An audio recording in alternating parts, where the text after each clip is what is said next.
In my last video, I described how an individual becomes chosen, to become a chosen one to go on the hero's journey. And I'm not talking about the hero's journey that is in the physical world, that is saving people or saving villages or worlds or things like that. The hero's journey I'm talking about is different. The material is something that you can play out in your psyche, and when you do that, there's a certain way to line everything up in such a way that it reveals a self-healing process. And within the hero's journey, which most people recognize was something that Joseph Campbell showed us what that was. It was something that was in place in literature long ago, and somehow that seems to have gotten lost. But he observed that there is a template, a patterned behavior that is happening in different myths, religions, by hundreds or thousands, that this pattern is there, that there seems to be some internal structure into the teachings from antiquity. And I found it because I had to take the path. I had to take that internal path for self-healing, having come from a place that, well, I'm going to post a link below to video number 1. I'd recommend you start there. This is how you become selected. But before I move on, first, my name is Dan Paulson, and welcome to the channel. Let me just kind of go over again what we covered in the last video. I want to cover it just a little bit more. And I want to say that we're not going to exactly follow Joseph Campbell's version of the hero's journey. He's got 17 steps in there, and he still saw them as very mystical. It is my opinion, I will say that it is my opinion that after going through this material that he didn't see how it played out in the psyche. He didn't need to, though. He didn't have to play it out in his psyche. His life was fine.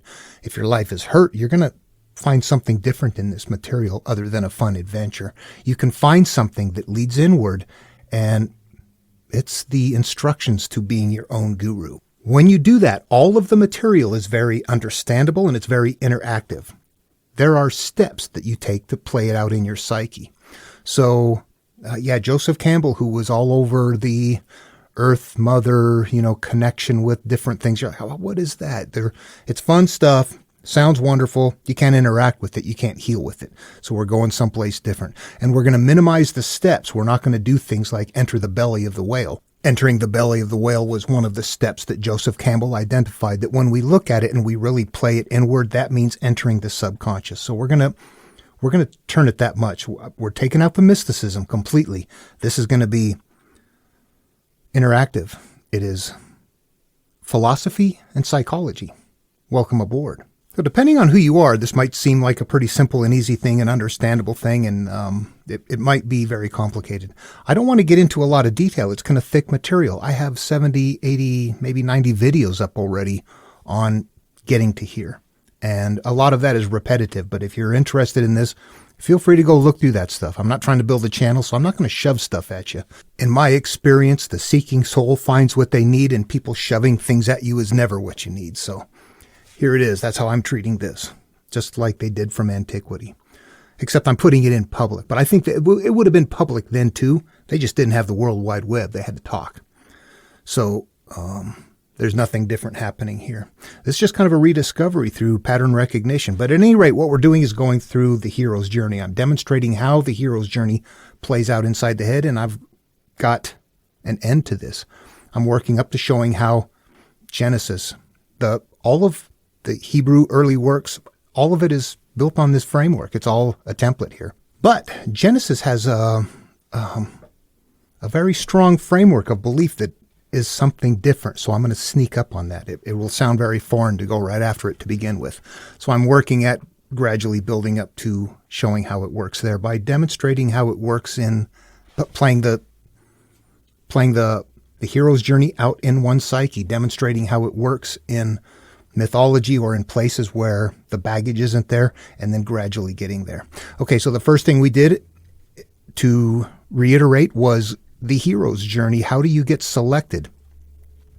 And the selection process from the physical world is one thing. Who are you? What kind of a special person and everything? There is a selection process there. But in this, we have gotten to a point in life where we've decided, that's it. I cannot live my life anymore. What am I going to do? How can I live with myself? I have to do something different. I'm making changes at that moment in time when you're taking this hero's journey. That's you right there. That's the decision right there. That's you saying, I'm I'm done. I'm doing this. So you decide for yourself whether or not you're going on the internal hero's journey. Think about it. It plays out in your psyche. It goes after all of the things that are in your head. Who's got access to that besides you? Yeah, this is your trip. Anybody that's going to lead you is not going inward. They're turning outward. When you're ready to turn inward, it's yours. So that first thing is when you are selected, or the call to adventure happens, that's it right there. Joseph Campbell's has a denial of the call. That's not here in this one. The denial of the call is something that you will see if you read in mythologies, religions. I'll just grab a couple of examples. We have, and this is a very pivotal Hindu work, the Bhagavad Gita, and the very first chapter, how it starts out. And the name of the chapter, it's called The Battle Within. Arjuna and Krishna on the battlefield in the very first chapter. And Arjuna is, the idea here is Arjuna is us, and we're going to go get our land back. We've got to that point where we're ready to go do something different. We're changing our life. And the story is written in such a way as to make it sound as though you have land that belongs to you, but your other family members have been borrowing it and they won't give it back, and you need to get it back.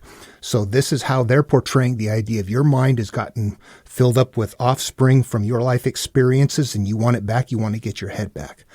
And at the very end of that first section right there, Arjuna, who is talking with Krishna, and Krishna is telling him, yeah, you got to do it. I can't help you.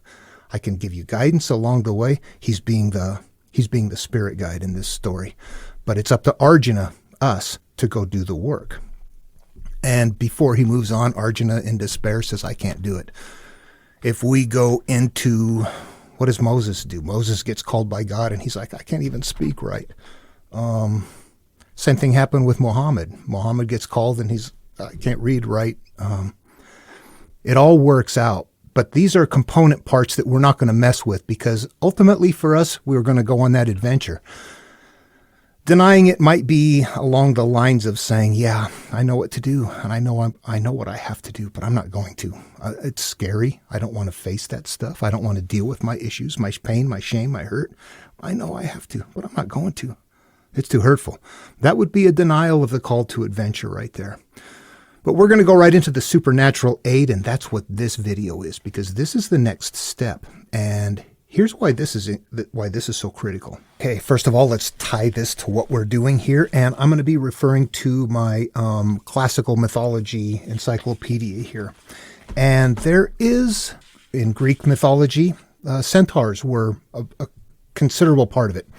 There was one named Chiron, and I'm going to read this right here. Chiron was renowned for his many skills and, accordingly, was given a number of heroes to rear and to educate. And then they've listed some in here, including Achilles, Jason. That's the one I'm going to be working with, the Argonautica, Jason and the Argonauts, the Search of the Golden Fleece. Everybody knows that one. Or it's close and it's easy. They're all included in that. They were given some sort of supernatural training before they go on their adventure. And if you look at this patterned wheel here that we're going to, the supernatural aid, you can see that is in the known world. That is something you get before you go into the unknown world, before you cross the threshold, before the beginning of transformation starts. Moses went to the top of Mount Sinai and got the 10 Commandments from God. We'll get there. The 10 Commandments are not literal. Okay, he didn't come down with 2 tablets with things written on them. There's those are analogous to something too, but we'll get there. That was his supernatural. That was in getting his supernatural training. Jesus, what did they do? They circumvented that altogether in that one. They showed him up as the supernatural, the head of it all, right? Didn't need to have the training. He already had everything there. But the supernatural obviously is there because it was he didn't need it before he went on the adventure. The adventure is this. It's in our psyche. We don't know what to do. We're hurt. The supernatural aid is the way to describe how to carry out the adventure in the physical world story. But when it comes to the inside, the supernatural goes away. And what we get down to is, how do we work? How does the mind work? How does the human work? How does the cosmos work? How do all of these things that move in cycles and waves and repeat and have causes and effect and polarities of positive and negative, and wow, what do we do with all this? How does that even work? And that's what we need to know, how we became what we are and how to become something different, but how we're functioning within the cosmos. All of those things are important parts, because as we go from the known world into the supernatural world, those are the component parts that each one of us will be utilizing as we go in to look at things. We're going to have sectioned off parts of who and what our personality is, or what our mental states are: conscious, subconscious, a higher being. There is going to be a field that we flow within. There's going to be characteristics that we have developed because of our decisions in life. All of these are component parts of who and what we are that have been identified in this material that we have to know about. So when we get into the subconscious, we can look at it and say, okay, I recognize you. I know what okay, I see where you came from. I see what you're doing. I see what you're causing as a problem, and I see how to remove you. It's a very mentally interactive process, and that is what the supernatural aid is here for. We have to understand those concepts so that as we go inside and we're addressing ourselves, we're not hiding behind our fear. We are confidently dismantling them. Okay, the way I approach this for the best understanding is I analyze everything. I was that kid that took all of my toys apart and then put them back together so I knew how they worked. That's how you interact with this stuff. The less you know about it, the more mysterious it is, the more difficult it is. The more you can analyze it, look at it, and figure it out, the more it becomes, there's nothing mysterious here. We think it is because we don't know how to interact with it. Okay, something very important to come to terms with right up front is the realization that there is a bottom line reality to the way everything works, that things are functioning in this universe because of some sort of framework, some sort of mechanism, the energy, all of that. This is what is taught in the material. All of the religions, all of the myths, all of the spiritual teachings contain this, but they contain it in such a way that the masses will carry it. What we're going to explore here is very down to earth and very difficult, and it's not fun and, something that you can stretch your mind out there. It is very grounded, and I'm not going to continue to try and teach what other people show. Again, the old material is there. What I'm going to do is just start going and putting what I understand in my own terms, in modern lingo that I can understand, that isn't locked up in mysticism in terms that are all flowery that you can't interact with. What I have is something very directly viewable. That's where it becomes demonstrable. And nothing is, at no point in time will you have to take anything on faith. You'll be able to look at it and decide for yourself whether it's right or not. You will see this. Okay, Nikola Tesla, not an occultist, but I can tell you what, he knew this. He knew this. If you want to find the secrets of the universe, think in terms of energy, frequency, and vibration. I'm not going to analyze that. What I'm going to do is say that's the direction we're going, because that is how the universe works in terms of energy, frequency, and vibration. That's the sea we're in.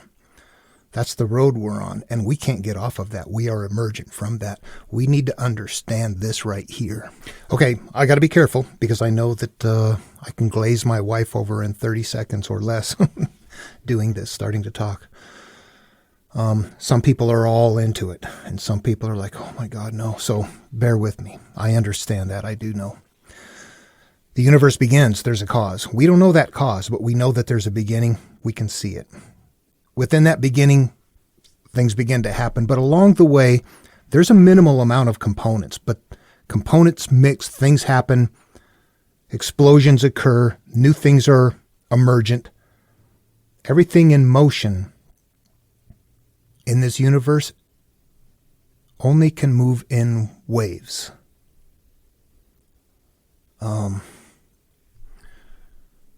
This is hard. This is where the glazing over happens. Okay, so let's just say that everything moves in cycles, waves, frequencies. Those are all terms meaning the same thing. Energy, if energy is flowing, it's moving in some kind of a wave. We can hear it, we can see it. If it's in a certain wavelength, if it's in a certain frequency, then it'll actually be something that is in the physical world. But everything from big things all the way down to our atomic structure is moving in these cycles. Everything moves in cycles. We need to recognize that patterns are continuously occurring, that things are happening over and over again, and that they are occurring because of something that motivated them, and that sometimes two things mix together and they create something new. That's birth, and that there is positive and negative polarity, and that would directly, we're going to start turning this really into the psyche. That's the way the universe works. Everything in the universe works that way. We are physical properties, carbon, hydrogen, oxygen, a handful of salts, emergent from that.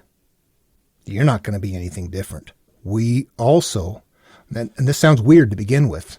It's like, what do you mean moving in cycles? There's something that we want to recognize on our healing process.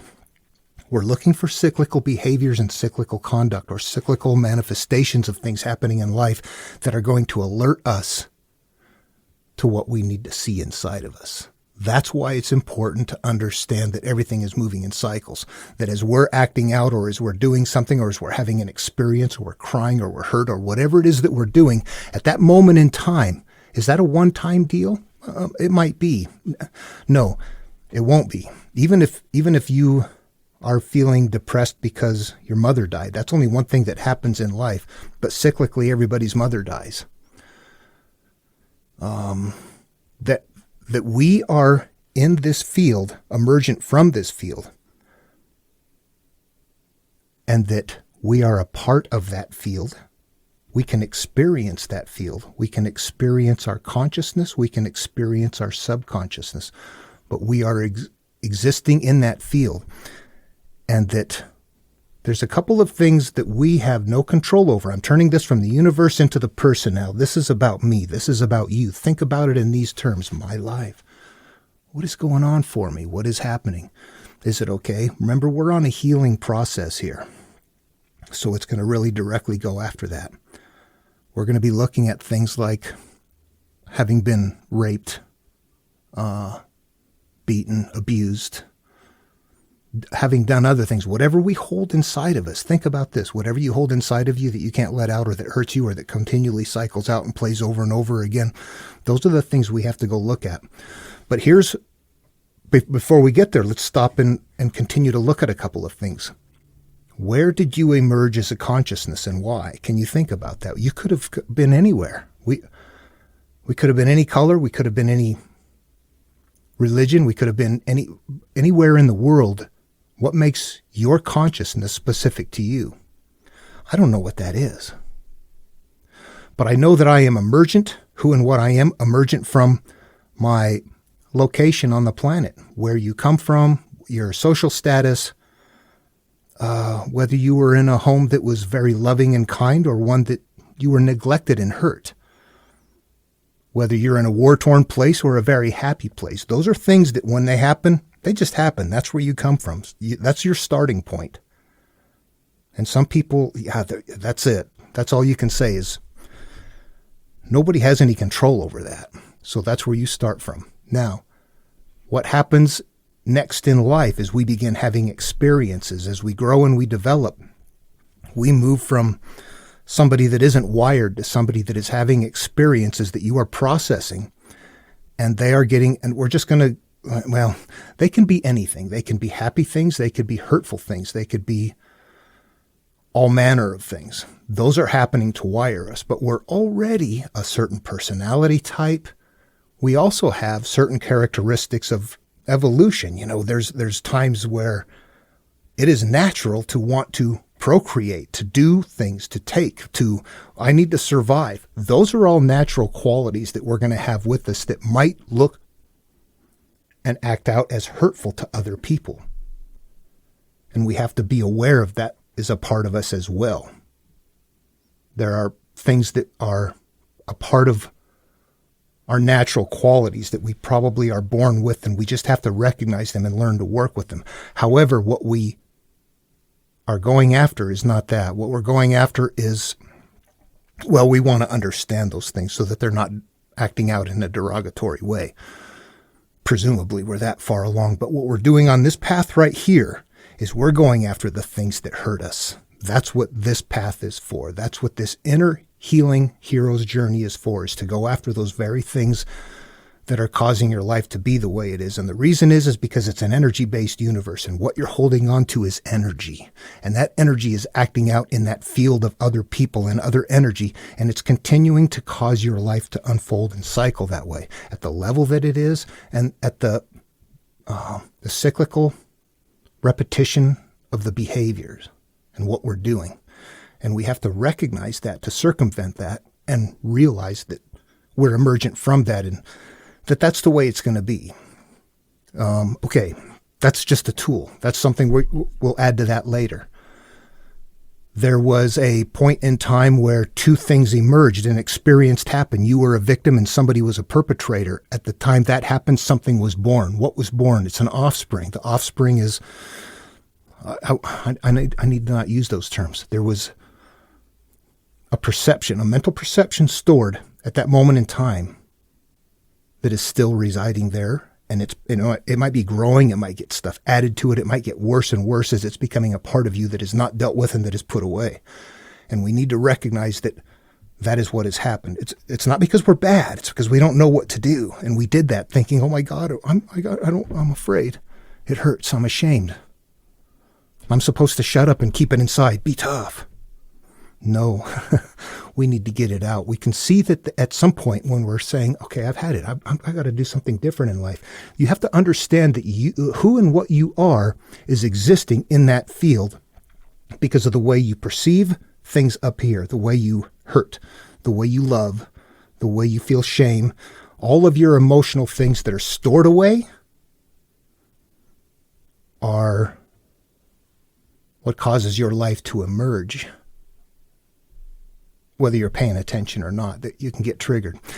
That's what we need to know. We need to understand that our life is unfolding because of that, and that it's going to continually cycle and pattern. But that if we recognize that it's going to cycle and pattern, we can learn to circumvent it. We know that what we're doing is going to emerge again. What we need to do, tools. Recognize that. What are we going to do? We're at a point where it's like, okay, that's going to emerge. What can I do to make it stop? What can I do to make it quickly dissipate, where I can recognize it in what is causing this pattern of behavior? We're looking for those moments. When we get inside, that's what we're going to be doing. Right now, it's just a matter of looking at what is happening and why it's happening. Now, the components of the psyche that they teach us about. Okay, there's 5 components, a little trickier to find in the material. It's all 5 of those are not identified in everything. So, but they're all there. Here's what we have. When we're playing this out inside of us, these are the component parts that we're working with. First of all, we've got a conscious mind. That conscious mind is what we're using right now, and it's deciding on the quality of things. It's choosing. It is naming. It is deciding what this experience is or that experience is. I like that. I don't like that. Well, it's really bad. Oh, I'm ashamed of that. Oh my God, don't. All of those things, as we're doing that, we're storing that in our brains, unbeknownst to us. And sometimes there's nothing wrong with it. The problem is when we're storing things away so severely that at some point in time they're acting out and it's interfering with our life. So we've got the conscious right there making decisions, and we've got the subconscious, which starts out, I'm empty. What do you got? We start wiring it as we making the decisions. So now we've got a conscious mind, a subconscious mind, and then what is considered the offspring or the results or the perceptions of the conscious choosing. And as the conscious is doing that, it is creating the subconscious, unbeknownst to it. There's times you're getting molested, beat. It's not going to feel okay. It's not going to seem okay. You will be nevertheless wiring with that feeling that if left in place is going to continue to act out later.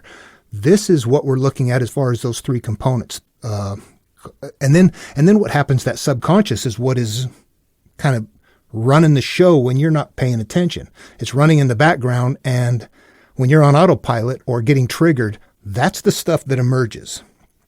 Those 3 things are there. The 4th thing is that field that we emerge from. We're all still in it. And within that field, we are interacting with each other. And we're having a quality of life that is contingent upon the manner in which we're holding things up in our subconscious mind, not our active thinking. The things that we have got put away. Our active thinking is a result of what we're seeing, what we're experiencing, and the level of awareness that we have in what is going on as we're seeing things and storing things. Whether we are living life through experiences and perceptions, or whether we're stepped back from it and controlling the way we live life. Presumably at first we're being controlled. We're just functioning with what's going on around us, thinking that we're in charge when we're actually reacting. Okay, so we're in that field. That field is there, and we want to change our flow in that field. We want to change our life. You're going to be changing your experiences. It'll take you from one environment to another, one kind of value system to another kind of value system. It's very potential that you will be changing environments if you do that, because you may not continue to fit. But yeah, I'm jumping ahead. The point is that you are experiencing life within that field, and that there's one more part. This one is, it's easy to see. It is the part of you that Eckhart Tolle says what did he say? He was like, I was sitting there one night just thinking, I'm in despair. How can I live with myself? And then he thought to himself, who is it asking this question? Who is outside of me asking about me? And he began to realize that, there's different parts of him. And all of this material covers that too. When we're talking about all the gods or all of the people that are the guides along the way, this is that part of each one of us right here. This is that part of us that can look at us from a detached perspective. You can step outside of your physical self. Not everybody can do this. You need to develop this though. This is the part of you that is going to be, when you're inside and you're using a part of your perception to examine your hurt, this part of you right here exists at a level above the emotional hurt. That's why it can go and do what it's going to do. If you don't have that developed, you're going to look at the hurt and go, I can't do that. You need to have something stronger developed to go look at some of the things. So some people can do that automatically. View yourself from up above, just in your imagination. Look at yourself from outside. Think of your pain. Sit there and think of your pain and how bad it hurts. And then pretend being somebody outside of yourself that's looking at yourself and watching yourself and understanding something different. Understanding also that you are feeling victim. You're very isolated. Drop that. We're in cycles. We're just the next link in the chain. One of the things that helps us forgive who hurt us is to realize they got hurt. Who got hurt by this? It didn't just show up. We have to understand that when we rise above it, God, there's a whole string of things, and I'm just next in line. I got to drop some of that. Ooh, woe is me. I'm the victim of the world. Yeah, we're all victims in the world. And to rise above, you have to let go of that stuff. These are all things that are going to be important tools inside. It helps us face the things that we don't want to face. All right, what else?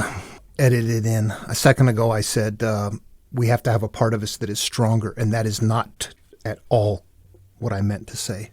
We need to have a part of us that is detached. It is not, you don't fight what hurts you. You look at it from a detached perspective. You look at it from around and around. Like I said, we pick things apart until it ceases to be a monster. That's what we're going to do. This part of you has to be able to look at all of that stuff without breaking down and running away.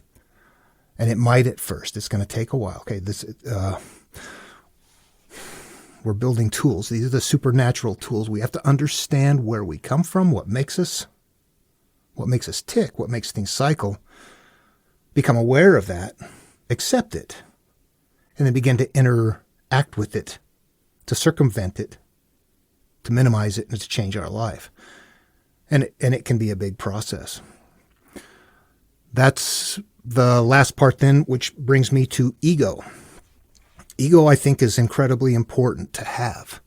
People say, "Drop." I'm not quite sure how to understand this. I don't try to study ego.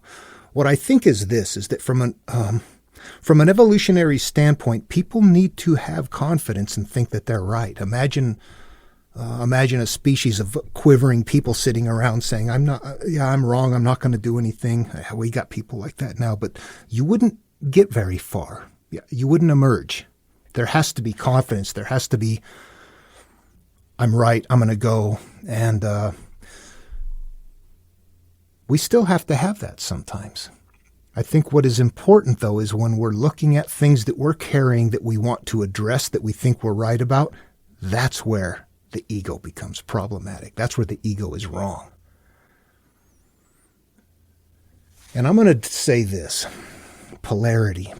There's two sides to everything. Knowing that ego is going to be there and that if you act out, that what's going to happen is at that moment, because everything is fitting out that certain way, that at the moment you're acting out, you're going to say to yourself, I'm right. That's why I'm acting out. If I wasn't right, I wouldn't be acting out. Right there. Think about that. Learn how to be wrong at that moment. Learn how to embrace being wrong. Understand what's going on and say, you know what? I'm going to be the bigger man, woman, whatever, person. Yeah, there you go. I'm going to let it go. I'm going to be wrong and say, yeah, I'm not. I mean, come up with a plan, come up with a different action. This is where when in the Gospel of Thomas, when Jesus is talking about when you know that the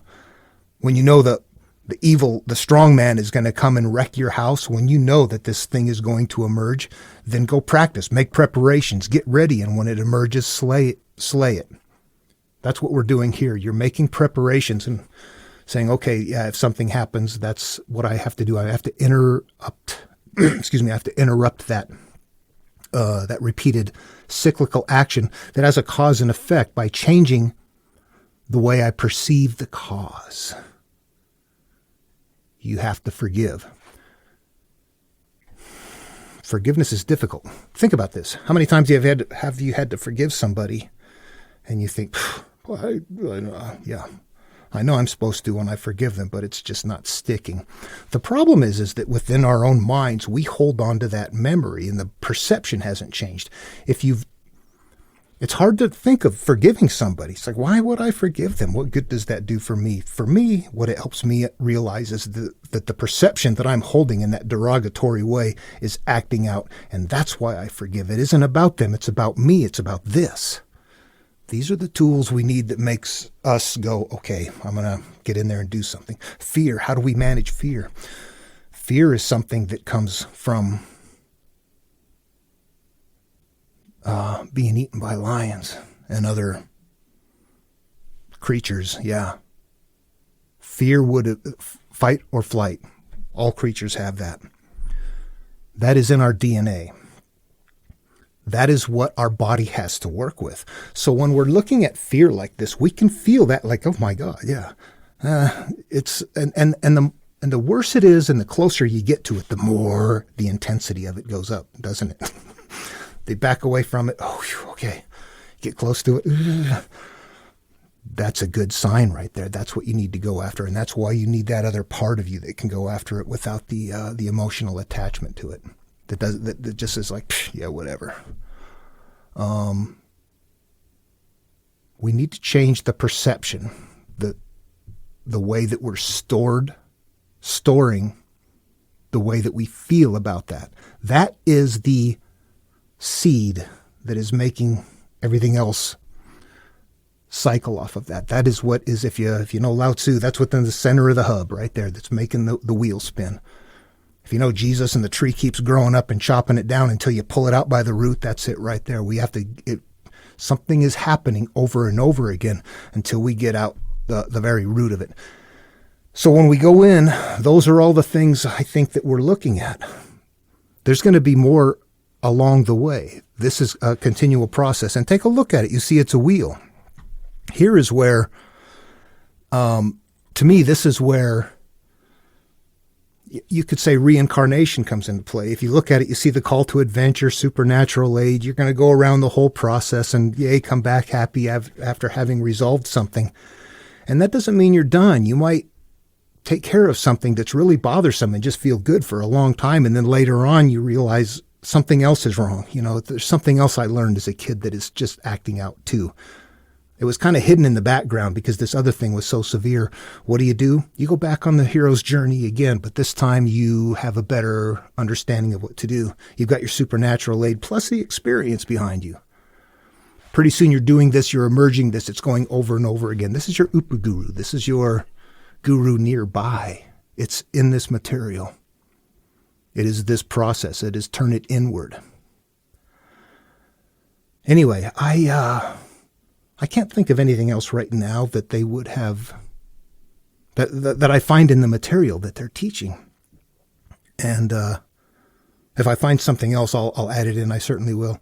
And as we move into the next one, crossing the threshold, beginning of transformation, I'll be honest with you, we're already doing that right now in the way I'm describing this and how what we're going to go after, what is in there. We're crossing the threshold. We're looking at what the issues are. Haven't done anything about them yet, but we're starting to look at what we have to do. Create your higher self. Create the awareness of your higher self. I don't know where it resides. I just know that it resides in my comprehension. There's a part of my imagination. Use your imagination. All right. I can't think of anything else right now. Love one another. I'll see you in the next video.